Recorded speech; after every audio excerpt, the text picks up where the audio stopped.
तुरंत बंदार गुफा में जाने वाले हैं।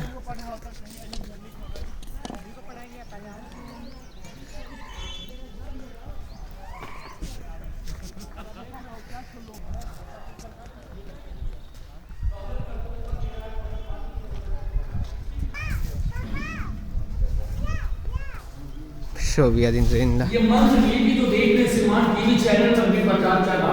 ये मंत्र का नाम भाई साहब कुछ समझा दे कि जो भी व्यक्ति मंत्र को उच्चारण करेंगे ऑटोमेटिक दरवाजा खुल जाएगा। लेकिन भगवान की महिमा इस मंत्र की प्रभावी नहीं हुआ, क्योंकि नालंदा के द्वितीय विश्वविद्यालय में 3 बड़ी लाइब्रेरी थी, रत्न सागर, रत्न रंजन, रत्न देवी।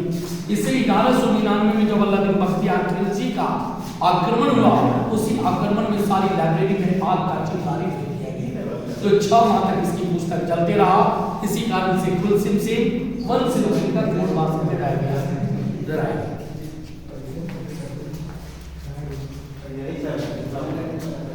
जब जैन धर्म का साधना के हुआ सम्मान, तो दीवार काटकर 24वें तिथि में भगवान महावीर स्वामी का प्रतिमा बनाया गया। माथे का सिर, गोटी का सिर, पैर धर्मचक्र से निशान, नीचे 1.5 फीट गड्ढे से केसर पारसनाथ और नेमीनाथ का प्रतिमा मिला।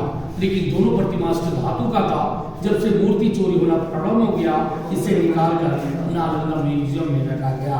बाहर में शुभ गुहे अरण प्रतिमा प्रतिशते आचार्य मुनि भैरव देव। इससे क्लियर से निकलता है कि राजा बिंबिसार का बेटा अजातशत्रु राज किया। अजातशत्रु का बेटा उदयन यहाँ से राजधानी उठाकर पाटलिपुत्र में बसा दिया गया। तो कालांतर में जगह खाली हो गया।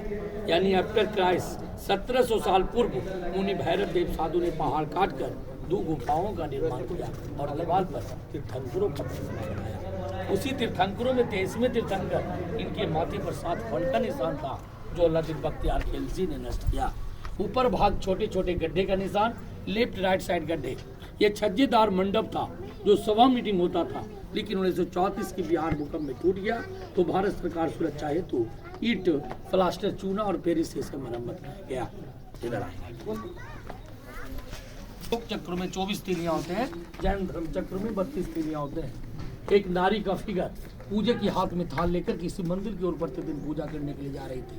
कुछ लिपि ऊपर भी पाया गया सर, कुछ यहाँ पर भी, कुछ इस दीवार पर, कुछ गेट के पास। ये संख लिपि के नाम से जाना जाता है।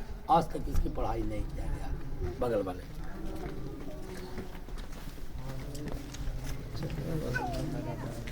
नालंदा का 2 स्टूडेंट थे, वायन ओल्सन साहब। जब इसे रिसर्च किया 1905 में, तो डबल स्टोरी पाया गया, एक पत्थर का और एक ईंटे का। लेकिन 1934 की बिहार भूकंप में टूट गया सर, ये भी ढका हुआ है।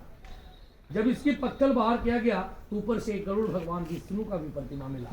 उसे निकालकर नालंदा म्यूजियम के संग्रहालय में रखा गया। उस शंख आकार का लिपि बाहर भी पाया गया सर, जो शंख बजाने वाला होता है ना आगे, उसी तरह से शंख लिपि लिखाया जाता है। इसी कारण से इसे शंख लिपि की लैंग्वेज पर जाना जाता है। आइए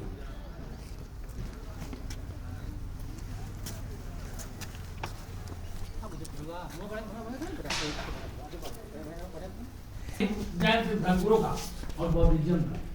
तो जैन तीर्थंकरों, जैन धर्म, एक धर्म से 2 धर्मों को मानने लगे थे, दिगंबर और श्वेतांबर।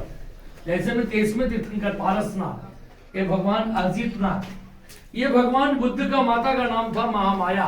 उनको रात्रि में स्वप्न हुआ, सफेद तारा और सफेद हाथी छायादात वाले, कि जो मेरा संतान पैदा लेगा, आज्ञाकारी और शिक्षित लेगा। तो भगवान बुद्ध का जन्म नोमनी में हुआ, जो नेपाल की तराई में पड़ता है। तो 7 कदम कमल का फूल पर चलने लगा। उनकी माता मृत हो गए। थोड़ा सा इसको जाइए बाबू। जब भगवान बोधगया में बौद्ध वृक्ष के पास तपस्या किए थे श्रीमान, उनका बनाया गया। महामोगलायन आनंद जी का भी प्रतिमा बना हुआ है। लेकिन खाचे लोग ने इसे सारी प्रतिमाओं को नष्ट कर दिया गया। तो आपका पुराना राजगीर बसाया गया। बस स्टैंड के पास जो अजातशत्रु क्रीड़ा मैदान के नाम से जाना जाता है।